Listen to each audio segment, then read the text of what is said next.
আসসালামু আলাইকুম, সবাইকে স্বাগতম আজকের নতুন রেসিপিতে। আজকে আমি রান্না করব ছুরি মাছের শুটকি। আলু আর রসুন দিয়ে ছুরি মাছের শুটকি ভুনা করব। এজন্য আমি ছুরি মাছ নিলাম। শুটকিগুলোকে আমি ছোট ছোট টুকরো করে কেটে নিয়েছি। আর শুটকিগুলোকে অবশ্যই একটু প্রথমে আমি টেলে নেব, কারণ এতে করে শুটকিগুলো থেকে আর একটা আষ্টে গন্ধ থাকবে না।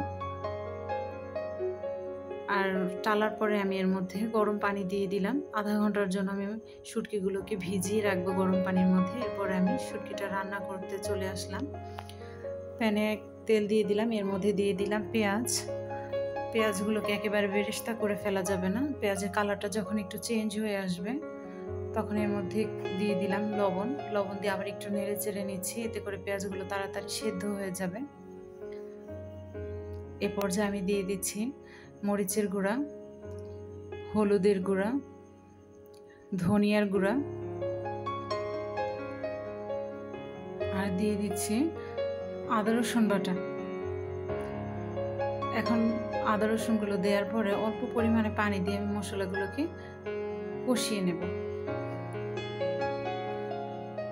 মশলাগুলো কষানো হয়ে গেলে এখন আমি পরিষ্কার করে রাখা শুটকিগুলো দিয়ে দিলাম।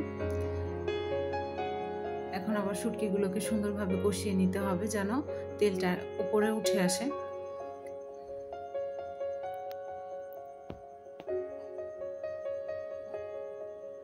পাঁচ মিনিটের জন্য ঢেকে দিলাম।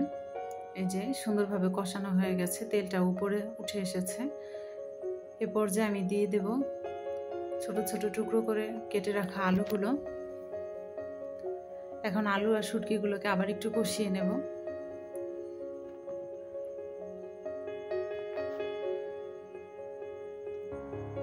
ভালোভাবে একটু নেড়ে চেড়ে দিচ্ছি।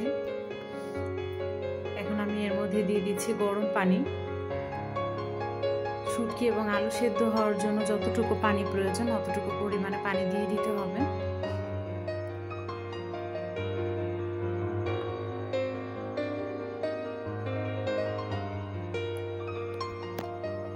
এরপর আবার একটু নেড়ে চেড়ে দিলাম। এখন আমি দিয়ে দিচ্ছি বড় বড় রসুনের কোয়া, কারণ রসুনটা বেশি পরিমাণে দিলে শুটকি ভুনাটা খেতে বেশি ভালো লাগে। আর দিয়ে দিচ্ছি কয়েকটা আস্ত কাঁচামরিচ। এখন আবার একটু নেড়ে চেড়ে ঢেকে দেব যেন রসুনগুলো খুব সুন্দরভাবে সেদ্ধ হয়ে যায়।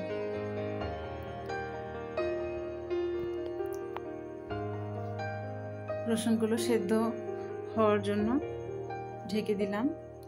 রান্না হয়ে গেছে আমার শুটকি ভুনা। আমি একটা রসুনের কোয়া তুলে দেখাচ্ছি কতটা সুন্দরভাবে সেদ্ধ হয়েছে।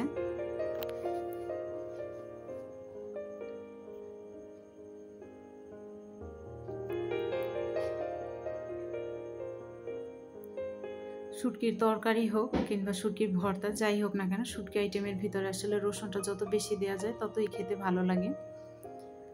এই যে রান্না হয়ে গেল আমার ছুরি মাছের শুটকি ভুনা।